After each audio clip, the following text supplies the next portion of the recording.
Oke semuanya, selamat pagi. Selamat datang di channel YouTube saya, di Wiratmajaya. Jadi pada pagi hari ini ya, saya akan coba melakukan analisa ya, menjelaskan konsep analisa jumlah elektron pada kawat konduktor. Nah, kita sudah tahu ya bahwa kawat konduktor itu adalah satu kawat apa ya? Kawat yang sifatnya dapat mengantarkan arus listrik. Nah, biasanya yang digunakan kan jenisnya adalah bahan logam ya. Nah, contohnya misalkan ada besi, ada perak, tembaga, aluminium, emas, dan sebagainya. Nah, tapi pasti kita sudah tahu kan ya bahwa sebenarnya kawat yang kita gunakan dalam kabel misalkan itu pasti ditemukan kawat tembaga ya gitu. Nah, kira-kira kenapa ya harus menggunakan kawat tembaga ya? Kenapa nggak pakai kawat terbuat dari emas, kawat terbuat dari besi maupun baja sebagai material di dalam kabelnya itu sendiri ya, sebagai pengantarnya, khususnya kawatnya. Nah, kira-kira gimana? Oke, nah untuk menjawab rasa penasaran itu ya, saya akan coba melakukan suatu penjelasan yang sangat sederhana ya, khususnya mengenai jumlah elektronnya yang dapat mengalir pada kawat konduktor gitu. Ya, oke, saya akan jelaskan ya seperti apa. Kita mulai ya. Oke, kita mulai dari latar belakang dulu. Seperti apa latar belakangnya? Nah, latar belakang pertama kita lihat ya bahwa setiap kawat konduktor atau kawat yang dapat mengantarkan arus listrik itu pasti memiliki karakteristik yang berbeda. Karakteristik yang berbeda seperti apa? Oke, kita lihat. Nah, perbedaan karakteristik pada setiap kawat konduktor itu salah satunya adalah bahan atau material penyusun yang digunakan. Nah, jadi bahan atau material penyusun yang digunakan kan biasanya kan sifatnya terbuat dari metal ya, yaitu dan metal salah satunya metal ya gitu, dan itu kan sifatnya konduktor ya gitu. Nah, kemudian yang selanjutnya bahwa setiap bahan atau material penyusun kawat konduktor itu memiliki apa? Hambatan jenis atau dikenal sebagai rho ya. Kalau di bidang mekanika kan namanya sebagai massa jenis ya. Itu adalah kerapatan massa ya, massa dibagi volume. Tapi kalau dalam kelistrikan dinamis ya, hambatan jenis itu dikenal sebagai itu adalah rho ya. Satuannya adalah ohm meter. Jadi hambatan dikalikan jarak ya gitu. Ohm dibaca sebagai satuan adalah ohm meter. Sedangkan kalau dalam bidang mekanika fluida, massa jenis itu adalah kilogram per meter kubik gitu. Nah, gitu ya. Nah, jadi hambatan jenis ini merupakan jadi salah satu faktor dalam menghambat arus listrik. Kenapa? Karena itu berasal dari karakteristik material yang digunakan gitu. Jadi setiap material itu punya fungsi yang berbeda, punya nilai hambatan jenis yang berbeda-beda ya.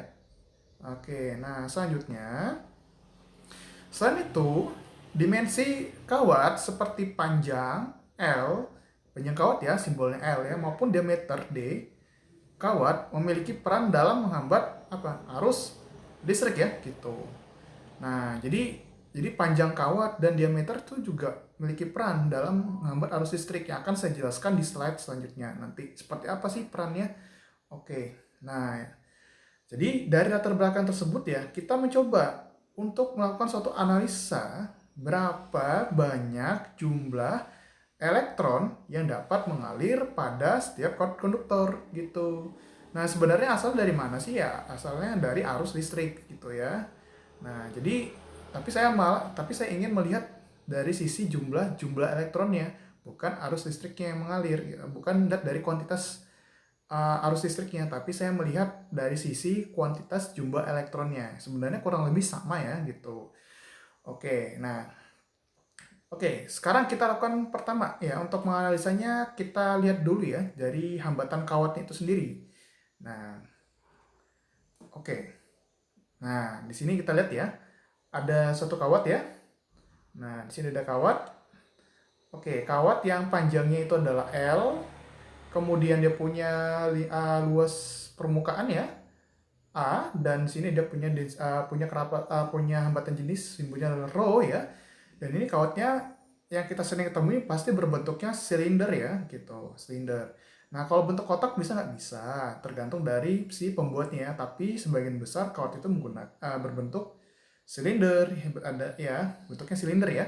Yang dimana di sini punya luas permukaan ya, punya panjang kawat L dan juga apa di sini rho. Itu hambatan jenisnya yang berdasarkan pada apa? Jenis material yang digunakan. Oke. Sorry.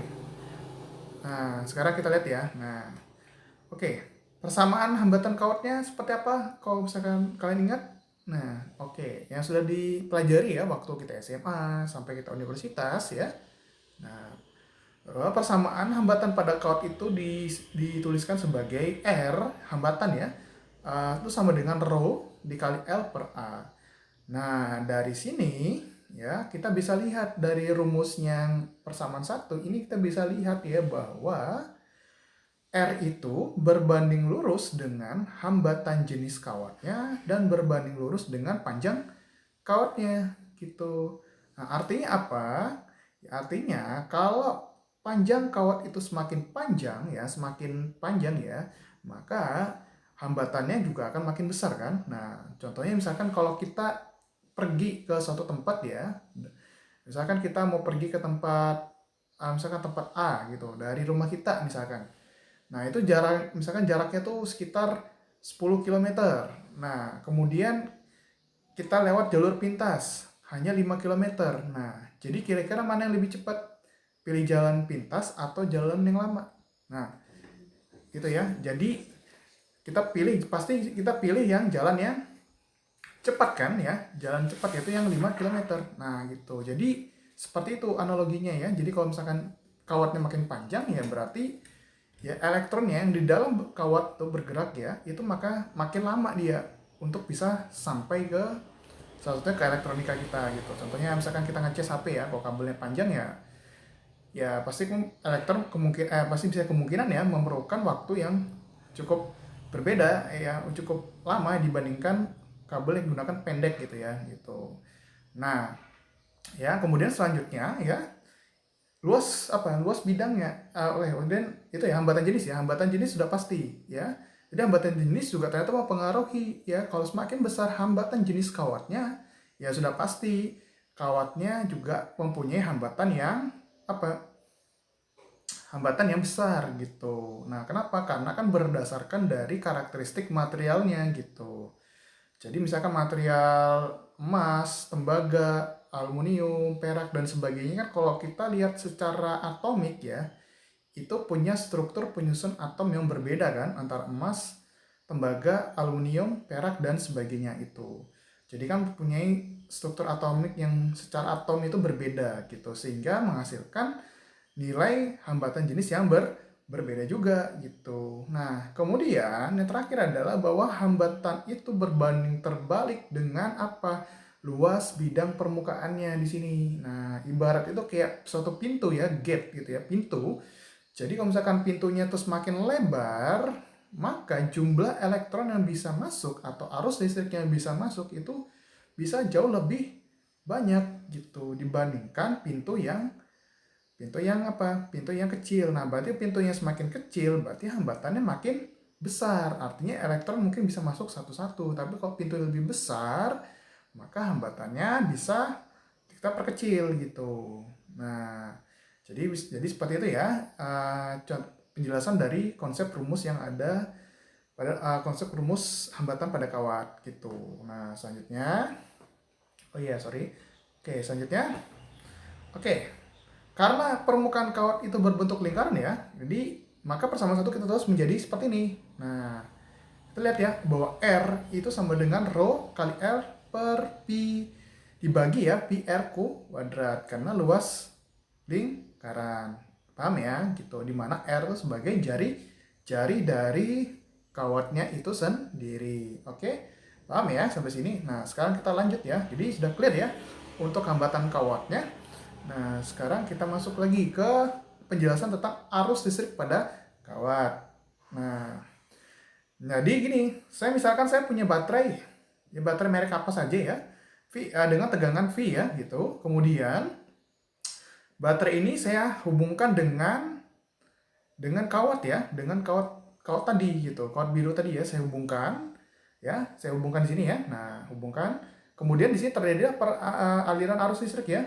Arus listriknya di sini mengalir kan? Tuh. Ya, jadi arus listriknya itu mengalir. Nah, ya kan? Mengalir dari kutub positif ke kutub negatif gitu. Nah, kemudian dari sini kita sudah ingat ya konsep apa lagi? Oke, konsep apa yang akan kita gunakan di sini? Nah, kita akan menggunakan konsep namanya persamaan hukum Ohm gitu. Nah, sudah ingat kan persamaan hukum Ohm waktu SMP kita sudah pernah belajar ya. SMP, SMA, dan sampai perguruan tinggi kita sudah belajar ya bahwa R itu biasanya ditulis ya, R itu sama dengan V per I. Ya, jadi hambatan itu definisikan ya tegangan dibagi dengan arus listrik gitu secara persamaan matematisnya gitu ya. Nah, dari sini artinya bahwa kalau semakin besar arusnya ya berarti hambatannya makin kecil kan. Nah, tapi kalau tegangannya makin besar ya berarti hambatan makin besar. Kenapa? Karena hambatan dan tegangan itu berbanding lurus ya gitu. Sedangkan hambatan dengan arus listrik itu berbanding terbalik gitu. Nah, selanjutnya oke, nah persama tiga ini dapat kita tulis dalam bentuk persamaan berikut. Nah, karena kita mau cari apa? Arus kan? Nah, jadi arus listriknya sama dengan I sama dengan V per R. Jadi seperti ini ya gitu. Jadi di ruas kiri yang R-nya kita kalikan dengan I, di ruas kanan juga kita kalikan dengan I sehingga persamaan menjadi arus listrik I sama dengan tegangan dibagi hambatan gitu. Nah, jadi sampai sini paham ya cara mencari arus listriknya. Nah, sekarang kita lihat di sini. Nah, oke, kita akan melakukan penurunan lagi. Nah, oke, sekarang kita melakukan namanya substitusi persamaan 2 ke persamaan 3. Persamaan 2 tadi yang kita buat tadi ya. Nah, sehingga kita peroleh ya. Nah, kita ganti nilai R-nya menjadi ini ya. Oke, jadi R-nya kita ganti ya. R-nya bernilai rho dikali L dibagi PR kuadrat. Nah, sehingga setelah kita tulis lagi hasilnya ini kan bahwa I sama dengan apa?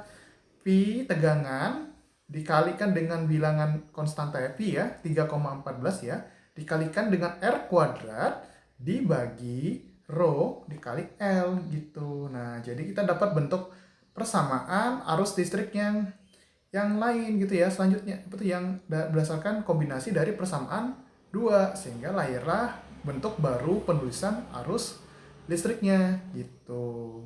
Nah, sampai sini udah paham kan? Oke, selanjutnya ya, masih. Nah, sekarang kita ingat lagi.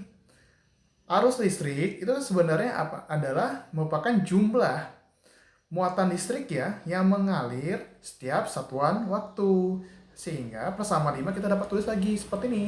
Nah, kita ingat ya bahwa I itu sama dengan Q per T kan atau jumlah muatan per satuan waktu. Jadi I-nya di ruas kiri kita ganti menjadi Q per T sehingga dapatlah persamaan baru, persamaan 6. Ya, Q per T ya, artinya jumlah muatan per detik ya, mengalir setiap detik itu sama dengan tegangan dikalikan dengan V, dikalikan R kuadrat, dibagi dengan rho, hambatan jenis dikali panjang wattnya gitu. Sampai sini paham ya? Nah, jadi kita mendapat persamaan unik, yaitu persamaan 6. Nah, selanjutnya kita akan coba nih menghitung, kita mencari jumlah elektron gitu, jumlah elektron. Nah, jadi gimana cara mencari jumlah elektronnya? Oke, sekarang kita lihat ya, hubungan muatan listrik Q dengan banyaknya elektron, simbolnya N ya, itu adalah gini. Nah, Q itu sama dengan N dikali E. Nah, N itu menunjukkan banyaknya jumlah elektron atau jumlah muatan yang mengalir pada kawat ya. Dan E itu adalah sebagai bilangan dari nilai elektronnya gitu. Nah, ya, jadi ini persamaan 7 ya. Nah, sekarang kita lakukan substitusi nih. Persamaan 7 tadi kita substitusi ke persamaan 6. Ya, tadi ya. Jadi hasilnya gini kan. Nah, jadi Q-nya di sini kita ganti kan. Jadinya N kali E kan. Nah, gitu. Jadi Q-nya itu kita ganti N kali E. Jadi N kali E per T ya, sama dengan tadi ya, V kali tegangan ya, kali V, konstanta dari lingkaran ya, konstanta matematika ya, 3,14 ya, dikali R kuadrat dibagi hambatan jenis rho dibagi kali L ya gitu. Nah, masih lanjut ya. Nah, jadi dari sini kita bisa lihat ya. Oh, kita buat persamaan baru jadinya N per T ya. Jadi E-nya itu kita di ruas kiri kita kalikan dengan 1/E dan di ruas kanan kita kalikan 1/E sehingga hasilnya seperti ini ya. Jadi persamaan 8. Jadi N per T itu sama dengan pi ya tegangan listrik ya dikalikan konstanta matematikanya 3,14 ya kali R kuadrat per E ya bilangan dari elektronnya, nilai dari elektron itu sendiri dikalikan hambatan jenis dikalikan dengan L panjang kawatnya itu sendiri. Nah, jadi persamaan 8 ini sebenarnya apa, Pak? Persamaan 8. Nah, persamaan 8 ini adalah dikenal sebagai persamaan jumlah elektron yang mengalir setiap detik itu N per T gitu ya. Nah, di sini ada keterangan ya, supaya lebih jelasnya kita ada keterangan lagi. Nah, jadi N per T saya tulis ya. Jadi kita gunakan adalah jumlah elektron per detik ya gitu. Jadi N per T ya. Jadi N per T itu sama dengan jumlah elektron per detik gitu. Jadi persamaan 8 itu adalah persamaan untuk mencari jumlah elektron yang mengalir setiap detik ya gitu. Nah, V-nya tegangan listrik, R itu sebagai jari-jari kawat dalam 1 meter, Rho adalah hambatan jenis, satuannya adalah ohm meter, L itu adalah panjang kawat, satuannya meter, dan E adalah sebagai nilai muatan elektronnya yang bernilai 1,6 sebenarnya ada kesalahan ya 1,60 ya kali 10⁻⁻19 kolom gitu ya. Kalau misalnya ada kesalahan mohon dikoreksi nanti ya di komen. Oke, nah sekarang kita lihat ya tabel datanya. Nah, oke, tabel datanya di sini saya menggunakan jenis kawat itu adalah tembaga, emas, dan aluminium. Datanya dari mana sumbernya? Saya menggunakan buku dari Fisika Universitas karangan Halliday Resnick. Nanti di sini akan muncul ya gitu. Nah, di sini kita lihat ya. Untuk hambatan jenis tembaga itu sekitar 1,72 kali 10⁻⁸ ohm meter, emas sekitar 2,44 kali 10⁻⁸, aluminium sekitar 2,75 kali 10⁻⁸. Jadi yang paling kecil hambatan jenisnya adalah tembaga dan yang paling besar adalah aluminium ya gitu. Nah, oke, jadi kita pakai nilai E-nya ya di sini. Jadi kita pakai ya nilai E-nya itu adalah pertama kita gunakan 1,60 ya gitu. Kali 10⁻⁻19 kolom. L-nya saya lakukan variasi ya dari 0,1 meter atau sekitar 10 cm sampai 1,3 meter gitu ya. Nah, R-nya jari-jarinya saya gunakan satuannya sebenarnya dalam bentuk milimeter ya, itu 2,5 mm, tapi sudah diubah ke meter menjadi 0,0025 meter. Dan tegangan saya gunakan tegangan sebesar 9 volt. Nah, data-data ini nanti kita akan masukkan ke persamaan yang mana? Persamaan berapa ya? Kita cek lagi. Oke. Persamaan 8 ya. Jadi data-data yang ada yang kita sudah punya, kita masukkan ke persamaan 8. Nah, untuk menghitungnya bisa secara manual dan juga bisa menggunakan bantuan Microsoft Excel ya, supaya lebih mudah gitu. Nah, ini data-datanya ya. Nah, ini data-data ini fungsinya adalah untuk mencari pola grafiknya. Data grafik itu seperti apa gitu pada kawat tembaga, emas, dan aluminium.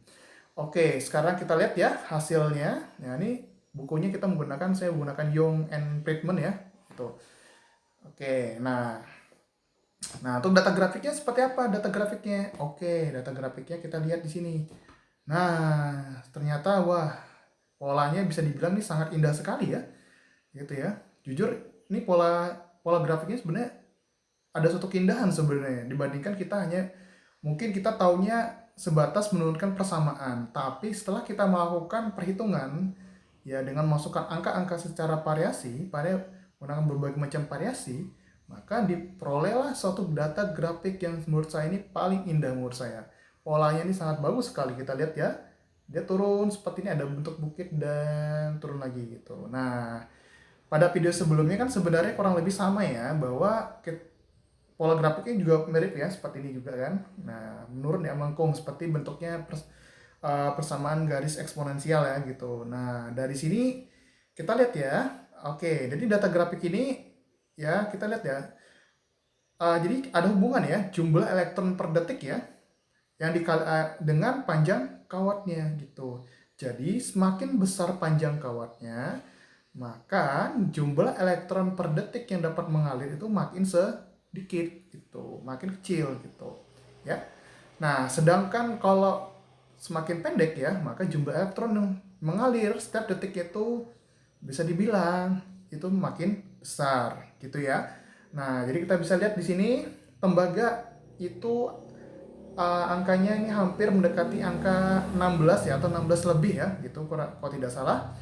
Ya, 16 dikali ini ada faktor ada dikali ya, dikali dengan 10 pangkat 20. Ya, jadi 16 kali 10 pangkat 20 muatan per detik ya gitu. Nah, sedangkan untuk emas ya pada yang maksimumnya aja itu hampir mendekati 12 kali 10 pangkat 20 elektron per detik, dan terakhir aluminium tuh sekitar 10 ya. 10 kali 10 pangkat 20 meter per detik. Dan yang ketika panjang kawatnya sekitar 1,3 ya, yang paling kecil ya sama-sama yang mirip ya. Di sini berada pada ya angka, kalau yang tembaga ini ya dia di bawah 4 ya. Sedangkan untuknya emas sama aluminium tuh dia kurang lebih ya berdempet ya di bawah 2 ya. Di bawah 2 kali 10 pangkat 20. Sedangkan tembaga itu dia di bawah atau kalau salah di atas 2 ya.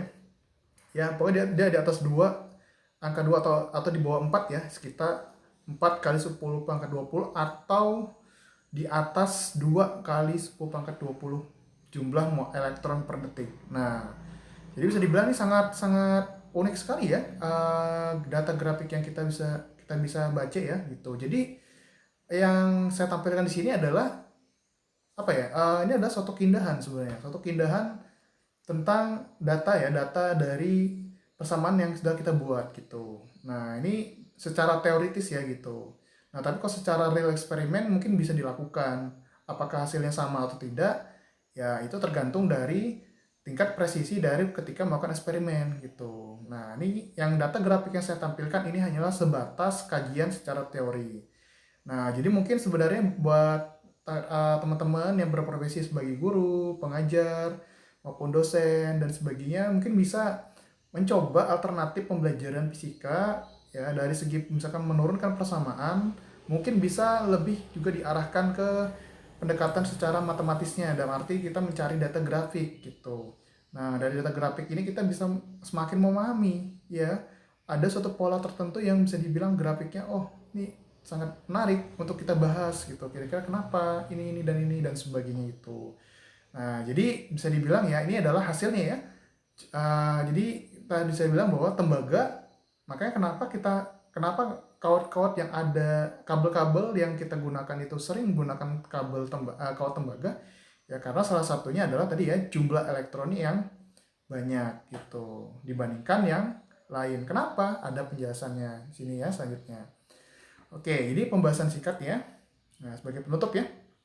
Oke, ini berdasarkan pada gambar 1 ya, tadi sudah saya jelaskan bahwa yang paling banyak itu adalah jumlah elektron per detik yang paling banyak adalah kawat tembaga. Dan yang paling sedikit itu adalah kawat aluminium.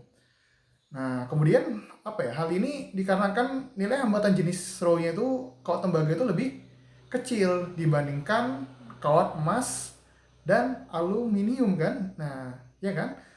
Dan hambatan jenisnya sudah jadi lebih kecil kan dibandingkan emas maupun aluminium, itu khusus tembaga kan. Nah, oke, selain itu dari persamaan 8 juga membuktikan ya bahwa jumlah elektron per detik ya, N per T itu berbanding terbalik dengan nilai hambatan jenisnya, rho-nya itu. Nah, jadi seperti ini kan. Tuh. Nah, ternyata jadi kita bisa dapat suatu kesimpulan penting ya. Kesimpulan pentingnya apa? Yaitu adalah bahwa jumlah elektron per detik atau jumlah muatan yang mengalir setiap detiknya pada kawat itu berbanding terbalik dengan apa? Dengan hambatan jenis kawatnya itu sendiri gitu. Jadi semakin besar hambatan jenisnya apa? Ya jumlah elektron per detiknya maka makin berkurang gitu. semakin besar berarti jumlah elektron yang bisa mengalir pada kawat ya. Jadi kalau misalkan saya ulangi nih, jadi kalau semakin besar ya jumlah hambatan jenisnya, maka jumlah elektron yang dapat mengalir setiap detiknya itu semakin kecil. Tapi kalau dia semakin kecil nilai hambatan jenisnya, maka jumlah elektron yang dapat mengalir itu semakin besar gitu. Ya, oke. Jadi sampai di sini saja pembahasannya, yang pembahasan menarik ya mengenai tentang analisa jumlah elektron pada kawat konduktor. Ya, mudah-mudahan ini menjadi suatu inspirasi buat teman-teman sekalian untuk mungkin menambah ilmu atau juga belajar bersama ya, dan juga bisa untuk menambah referensi ya gitu mengenai sistem kelistrikan ya, salah satunya kawat konduktor ya gitu. Dan mudah-mudahan juga siapa tahu teman-teman ada yang mau mengembangkan teorinya lagi maupun melakukan analisa lagi. Mudah-mudahan video ini sangat bisa membantu kalian, buat teman-teman bantu semua.